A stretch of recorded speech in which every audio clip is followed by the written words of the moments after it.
Hey everyone, welcome to Cow Corner Cricket Cast, and finally we got to see a day's play of the test of all tests, the WTC.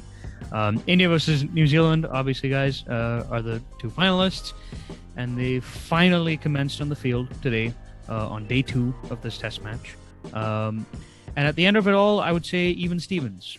India 145-3, and New Zealand would probably take that as well. India would take it as well. New Zealand would probably like a couple more wickets to their loss, but all things considered, a pretty even day of play, if you will. Admittedly, a truncated one. So really, only 2 sessions that we had, and in the first session, but I mean, light rain, yeah. But first session, Gill, Rohit, surprisingly put on a pretty decent partnership. I thought they would be walking wickets. But Bolt and Southey didn't really bowl well in that first spell. They got out of the hook, they were too wide, and Rohit and Gill capitalized on that. Also batted outside the crease to negate swing to some extent.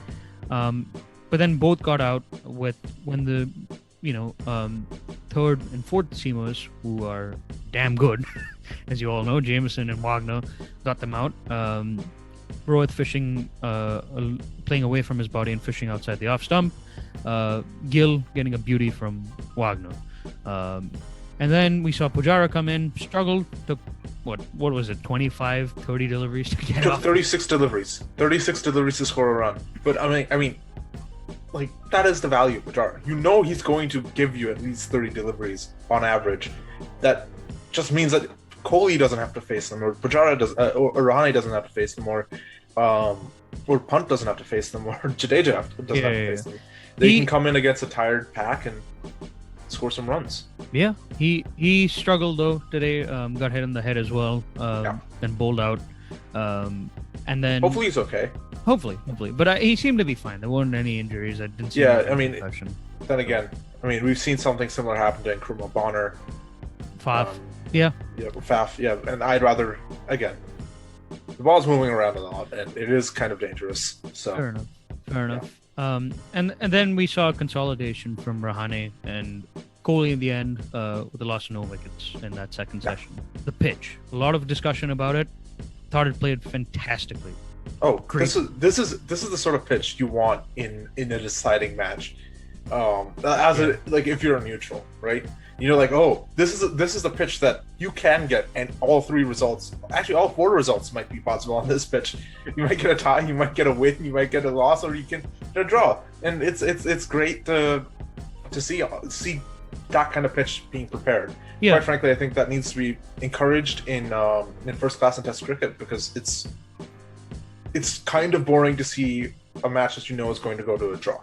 Yeah, I agree with you. I think what helped a lot, just to be a bit more specific, good pace on this first day, some good bounce that you could extract from the surface, seam movement.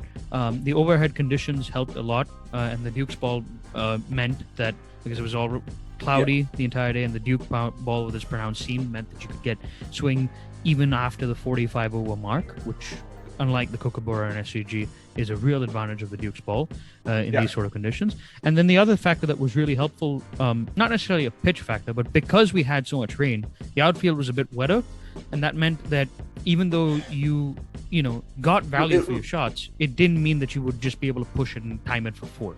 But I actually do think I slightly disagree with your statement when you said it's about an even day. I actually think India's batted really well. There was a stat by CricViz around tea time that said that, according to their models, India should really be at around 160 something for 7. I see. That's how good New Zealand was bowling. So the fact that they made it to 140 for 3 is a real testament to the skill and the discipline that the Indian batsmen have shown today. It's actually very surprising that you see Indian batsmen batting this way with this much composure in this situation, because traditionally you see sort of a cloudy day on a seeming friendly pitch in England, as an India fan, I think all of us were thinking that both of us were thinking like, oh god, this is against New Zealand, who are like the kings of swing. Yeah, don't remind me of those tours in 2010, 2014, 2018, where we just shat the bed. Oh no, this is not gonna end well. And and to their credit, they batted very well. They batted with exceptional poise and character, and they didn't give away any of their wickets. Not really. You could say Rohit, but even then, Rohit had done his job by that point. He had seen off almost 20 overs, and then he got out. And it's like, okay, fine. That's if you tell me that an opener will give me 20 overs, against that opening pack with the new ball, I'll take that any day of the week in a swinging conditions too. That's perfect. I don't care how many runs he scores. I hope he scores some runs, but it's not that important. Yeah, no, I agree with you entirely, man. I think India batted really well today. They all sort of batted outside of their crease to help negate the swing. And part of the reason why it worked is also because this New Zealand attack, they don't have anybody who can consistently bowl 140 Ks, right?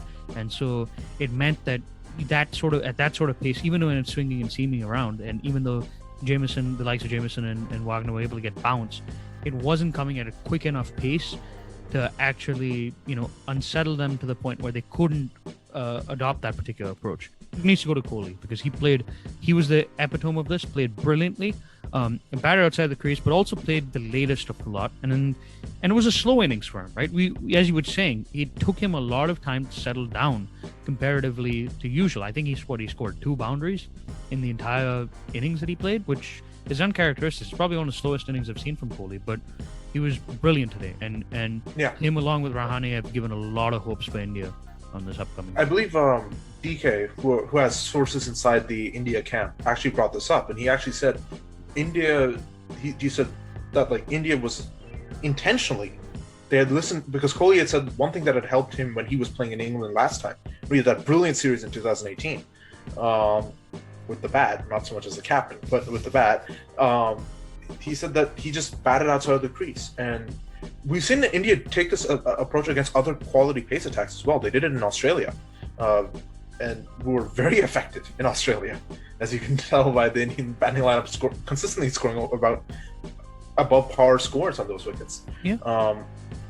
So I think that's something that teams might start adopting in the future as sort of a strategy to deal with good swing bowling attacks.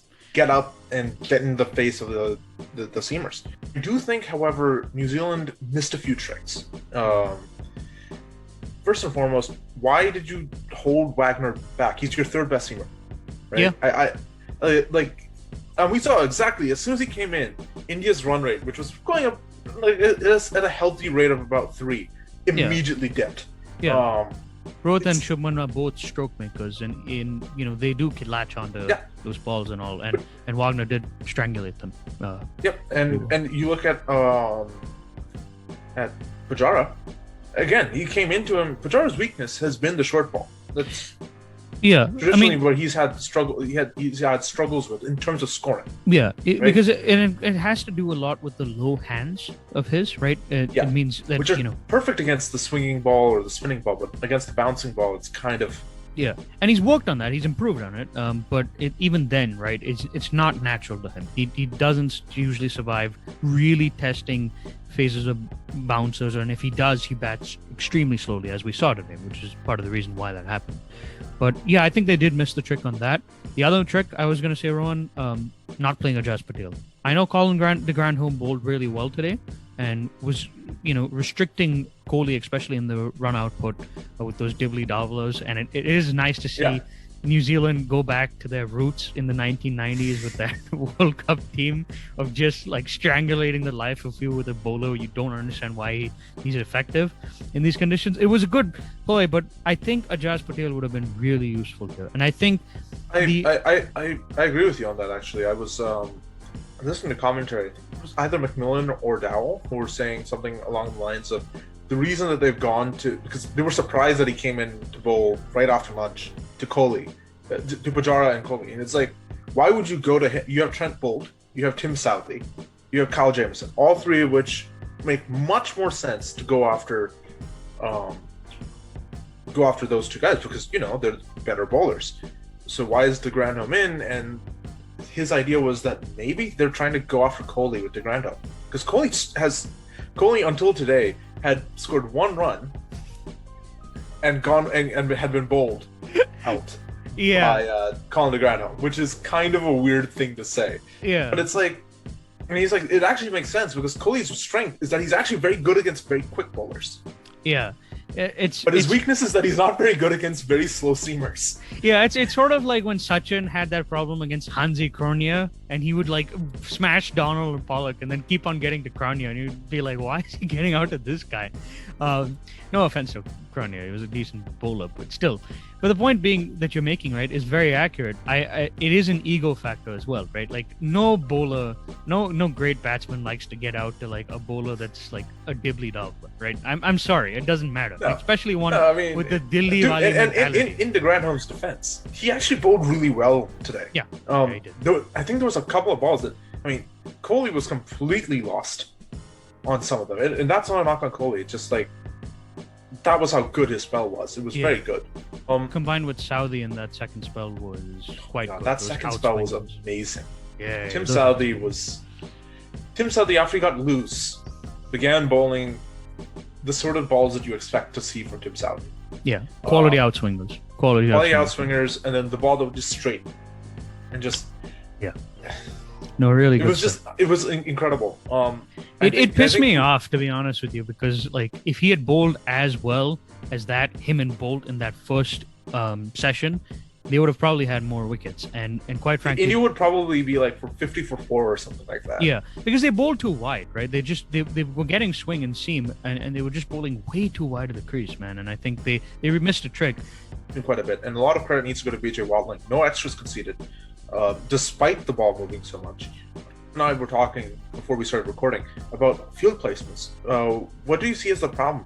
Yeah, with, New Zealand's field placements. That's actually a really good point that we were talking about, and I'm glad that you wanted me to bring it up because we were noticing how Kane Williamson, especially Kohli, who had been playing more square of the wicket shots, was not positioning his long on or mid on and mid off and long off, if you will. They weren't long offs or long ons, but mid off and mid on. He didn't position them wider, right? Which is normally what you do when you're facing up against a bowler, a batsman who is becoming more accustomed to square of the wicket shots, right?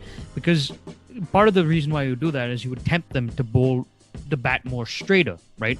Which is where you would procure the edge, especially with some of the lengths that Saudi and the Grandhome were bowling, right? They were on the fuller side. So you wanted him to play, more straighter down the ground, which is where Kohli might have struggled a little bit more. And the fact that didn't happen and just some of the other field placements, it seemed to indicate to me that Williamson was a little bit flustered at the fact that wickets didn't go down early. I think he had expected Bolt and Saudi to, just take a handful of wickets. Saudi. Yeah. And when they didn't, it sort of flustered him a little bit. And I think he missed the mark in terms of field placements in that sense, right? Yeah, I believe it was Sunny G, who was Sunil Gavaskar, who was on the commentary. Sunny G sounds like an orange juice, man. I know it does. It's weird to refer to probably the greatest opener of all time as Sunny G, but he's okay. Apparently he's okay with that. Which is okay, cool. But he was saying that one of the reasons that he thought they were doing it was because everyone knows that Kohli doesn't have one shot. The one shot he doesn't have is a square cut, and because of that, if you open that area for the square cut and you say, okay, Kohli, I want you to use your worst shot to go after our balls and try and fend off and go in that direction, there's a better chance that you might get. If you want to score runs, you can score runs there. We're going to shut off your drives, right? We're going to shut off the straight bat shots. We're going to put a man out deep on the hook in the pole, so you aren't going to score there. So, yeah, it makes sense in a way, but it's a very interesting choice that they decided to do that rather than be a little bit more conventional, as you were pointing out. It's also the wrong field setting for the bowlers, right? Like if it was Jameson or Wagner, right, who are accustomed to bowling shorter, right, it would make more sense. I think the issue with that field placement was it was Saudi, and especially with Colin Granholm, a guy who, if he bowls short, he's going to get a whack for 4. So he can't bowl short deliveries at all, right? It just doesn't make sense to me, quite frankly. Yeah. I think you had mentioned earlier on about Watling, right? And I do want to come back to him for a little bit because, Jesus, that was an excellent keeping demonstration. This is his last match. This is his last professional cricket match. Yeah. And he's like, I'm just going to show everyone in the world. Most people don't realize how much of a great keeper BJ Watling is, right? Because he doesn't play. He's a red ball specialist. He plays for the red ball team that plays probably the least amount of red ball cricket of the major nations, and he's fantastic. Like, I mean, he really is, man. And the thing considering is, he never played wicket keeper until he was in the Test side. Yeah. Shout out to Jared Kemper for that. Because he's an opening batsman, right? Yeah. He was an opening batsman. Yeah. And he's just so. He just looks like. Yeah, I didn't see him dive once. No, right? no. His and that's just proper. Get your feet in line. Yeah. Take the ball in the gloves. I mean, and there were balls. I don't think Rishabh Pant could do that. I don't think Mohammad Rizwan could do it. I don't think Quinton de Kock could do it. I don't think any of England's keepers could do it. Maybe Ben Foakes, but I don't even think he could do it. No. As considering the conditions, considering the bowlers he's trying to keep to. Yeah. And for the record, the conditions, that we're talking about, guys, there were deliveries that misbehaved a little bit, right? There were ones that kept a little bit low, some that bounced, right? So there was some uneven bounce, vertically as well as horizontally. And the ball was moving in 3 dimensions. Let's say 4 dimensions. Some balls were coming a little bit slower off the wicket. Some balls were coming a little bit quicker. Some balls were swinging in and out. Balls were swinging in and out. There was balls that would bounce higher or stay lower. And he just didn't drop anything. It was just like, how are you doing this? How are you this good? And why are you retiring now? And it's very interesting you point out that he's not usually noticed. And it's funny because wicketkeeping is one of the few disciplines that if you're world class, especially as a glovesman, that's what you're supposed to be. You're supposed to be unnoticed because everything just goes to you and naturally. Like, great keeper. Man, this New Zealand team is going to miss him. I don't think they're going to get a keeper. Tom Blundell's a good bluffman. Don't get me wrong, but he's not. He's just not BJ Watling. No. And that's what's so impressive about this New Zealand team. There isn't really a position that you could look at and say, they have a real weakness there, except spinner. And even then, Ajaz Patel isn't bad. Mitch Santner isn't bad. They're just not good. Ajaz Patel is good, man. He just doesn't get chances. Yeah, that too. I mean, and I genuinely, I'm happy that this is happening because, especially with the World Test Championship, because Test players in the world of franchise cricket, it is very, very hard to explain why people rate certain players. Like, why do you rate Ishant Sharma? Like, his T20 stuff is crap. He has 300 Test wickets. Yeah. He's one of 2 Indian seamers to ever have 300 Test wickets. Yeah. He's had success everywhere on the goddamn planet. Yeah, especially in the last 5 years. Obviously, he started out had a poor record, but he's really improved substantially. And speaking of Ishant Sharma, and speaking of a guy who's probably going to be bowling tomorrow. So, what are your predictions for tomorrow? What score? If you're in either of these team think tanks, if you will, right? Right. Where do you go from this? Do you think what does India want ideally to be in a winning position in this match, and what does New Zealand want to restrict India to be able to? I think it's easier to start talking about what New Zealand wants to do because anyone can look at our weather forecast and see, okay, tomorrow's supposed to be a batting day. It's going to be sunny. It's going to be warmer temperatures. It's going to be a little bit easier to bat on. There shouldn't be as many light issues or rain issues as there have been in previous days. The day after is looking like there's going to be a lot of rain. So if I'm New Zealand, I want to bowl out India before the second session is over. Fair enough. Right? I want them to be out for around under 300. Anything under 300, I'll take. Right? If I can get that under 300, I know that I can get to within 150 before day 3 happens, because we're going to lose most of day 3. Yeah. Most likely. And then on day 4, I will be able to go and bat again, try and build a lead, give myself 100 overs to bowl India out. If I'm India, however, that's where the interesting question comes in.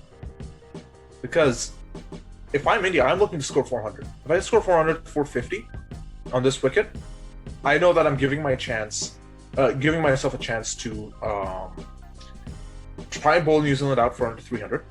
Yeah. For about 300, right? 150, maybe get a session or two to bat on day 4. Put them back in for the rest of the match. Get a lead of 250, 300 on the board in that short batting session, and then go for it. Yeah. So if I'm India, I might be looking to try and bat almost 2.5 sessions, and then put New Zealand in, and try and get them out quickly.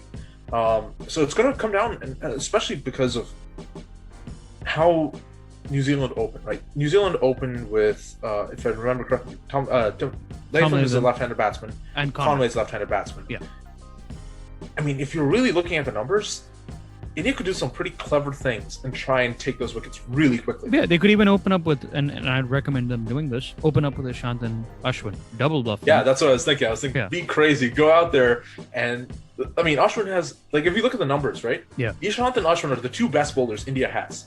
Left-handers, because they clean up left-handers like nobody's business. Right. So like maybe open with those 2. Give them like 15 overs at the 2 opening batsmen, and then bring in Shami and Bumrah. Yeah. And then if they don't get anything, then you just put in the spin twins on either end. And by the way, there are some nice footmarks that are appearing for the right-handed batsman. Jadeja could come into this game and really wreck shop.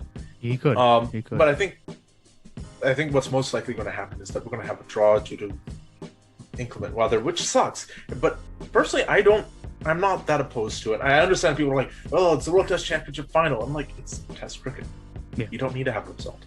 Fair enough. The beauty of this game that we all love is sometimes draws are okay. Yeah. And sometimes draws are the right result. Hopefully we get a full days of Test match going forward. And yeah, guys, really exciting day today. Even Stevens, for the most part, although you could say India a little bit ahead. We've got a fantastic couple of days coming ahead of us. Join us again. We're going to be covering the entire day by day of this Test match. And yeah, see you guys later.